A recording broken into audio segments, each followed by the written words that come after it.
Bonjour tout le monde, dans cette vidéo, nous allons montrer que l'approche en termes de classe sociale conserve une certaine pertinence pour rendre compte de la société française. Dans un premier temps, nous allons voir donc qu'il y a un accroissement des distances interclasses, que ce soit d'ailleurs au niveau économique ou au niveau social, et que finalement les inégalités ont arrêté de reculer.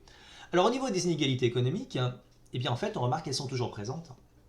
Certes, elles ont diminué entre le début du XXe et les années 1980-1990, conformément à la deuxième partie de la courbe de Kuznets, mais depuis, elles ont cessé de diminuer.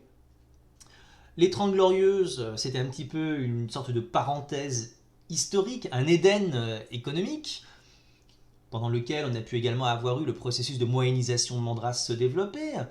Mais depuis, que remarque-t-on? Les inégalités économiques ont cessé de diminuer. Le chômage reste élevé, surtout dans un pays comme la France, comparativement aux autres pays développés.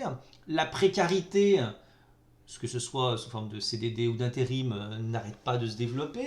Donc on a vraiment l'impression d'être dans une société duale, les riches, les pauvres, la France du haut, la France du bas. Au niveau des inégalités sociales, c'est exactement la même chose. Elles sont toujours présentes. Un exemple tout bête, certains biens restent socialement sélectifs. Le lave-vaisselle, par exemple, seuls 60% des ménages français sont équipés de lave-vaisselle. Certaines pratiques culturelles sont très discriminantes d'un point de vue social. Vous avez toujours cette dichotomie, cette opposition entre d'un côté la culture savante des milieux favorisés, aller au musée, au théâtre, visiter des monuments nationaux, etc.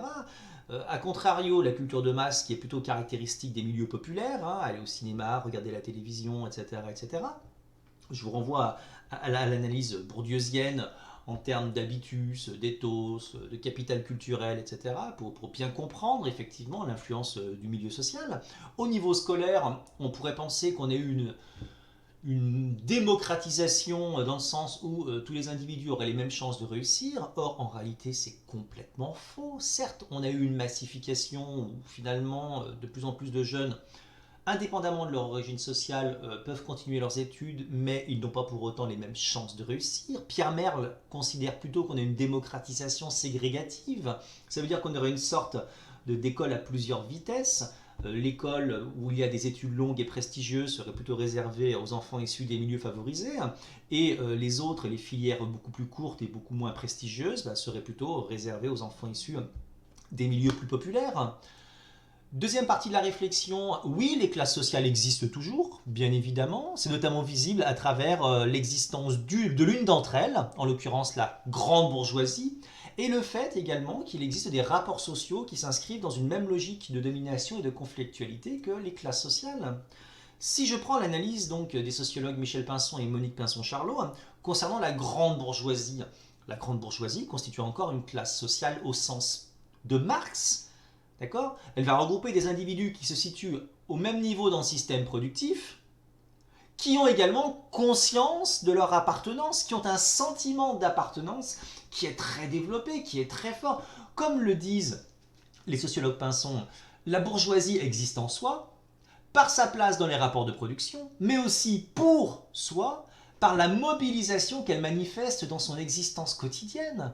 Autrement dit, la haute bourgeoisie va développer de multiples stratégies de différenciation pour se distinguer des autres, que ce soit par la mise en place de rallyes où vont se rencontrer donc des personnes qui sont exclusivement issues de ce milieu, ou le fait de pouvoir adhérer à des clubs très sélectifs comme le Siècle, le Polo, mettre en place des stratégies d'entre-soi avec de l'endogamie sociale.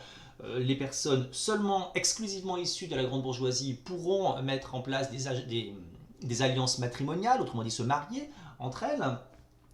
Il existe également un dernier argument en faveur de la pérennité des classes sociales, ce sont les rapports sociaux de genre. En fait, on peut comparer les rapports hommes-femmes aux rapports entre classes dans la mesure où ils reposent également sur des rapports de domination.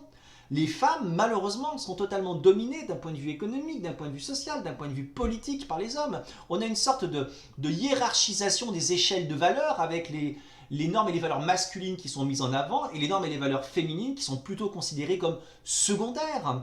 À cela, on peut également ajouter la notion d'intersectionnalité, à savoir que les rapports de genre sont toujours imbriqués dans d'autres rapports de pouvoir. Si par exemple vous êtes une personne de sexe féminin, de couleur, handicapée, issue d'un milieu populaire, les choses seront très compliquées pour vous car vous subirez de nombreuses formes de domination et dans certains cas même de discrimination.